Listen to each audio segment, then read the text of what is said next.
Alzheimer's apply to others with physical, sensory, and cognitive disabilities. The treatment principles involved are equally valid for autism, mental illness, mental retardation, manic depression, diabetes, HIV, or even for a simple cold or a twisted knee. In fact, the fundamental treatment principles that I describe in this book are universal. The people living with Alzheimer's have also inspired me to stay in the field. The way the illness affects the brain leaves most of them exceptionally perceptive, increasingly creative, and highly emotionally intelligent for years. I have developed and tested these theories over the last decade and a half, running Alzheimer's assisted living treatment residences in Massachusetts and New York. We call them treatment centers because the physical environment, the communication, and the programs all independently act to reduce residents' symptoms, including agitation, anxiety, aggression, and apathy. I'm Still Here is the result of the lessons learned from this group of people and the commitment I have made to spread this optimistic message.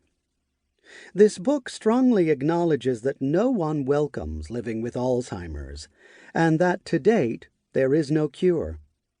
Nevertheless, I'm Still Here looks at the positive side of this illness, the half-full rather than the half-empty glass. I advocate treating people living with Alzheimer's as people first, and then as those with an illness. I advocate including people living with Alzheimer's in society, at museums and theaters, among other places. I explain that people usually live with Alzheimer's for over a decade, and that for much of that time they can function with less help than most people think, can enjoy themselves, and can even learn new things. As important, the people who care for them can maintain positive relationships and share vibrant memories for the entire course of the illness through photos, music, art, personal stories, and visits to museums and other community cultural events. I'm Still Here is an invitation to a different worldview based on the realities of the big picture. The fact that there is no cure in the near future, the fact that millions of people living with Alzheimer's can live active lives rather than being institutionalized and hidden from society. The fact that how partners see the illness, positively or negatively, has a major impact on the partner with the illness. This book carries two frequently overlooked uncommon common sense messages. Number one, the skills and capacities of people living with Alzheimer's that don't diminish over time or do so more slowly provide windows for connection and communication. Number two, through those windows lie opportunities to establish and build new and vibrant relationships that can sustain us and them over time, supporting both care and well-being. Embracing and translating these two messages requires that we understand the following. Love is a universal language understood far into the illness, even to the end of life.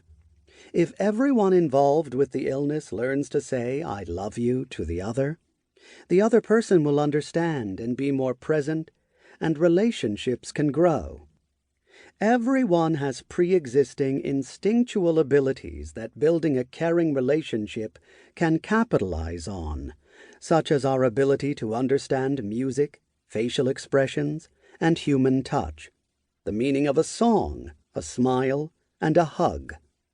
Drawing on these innate abilities enables everyone living with Alzheimer's to function better than expected, because they are never lost.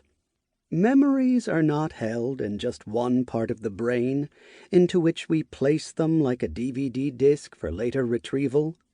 Rather, we place attributes of experience in various parts of the brain, faces in one part, colors in another, emotions related to the experience in another.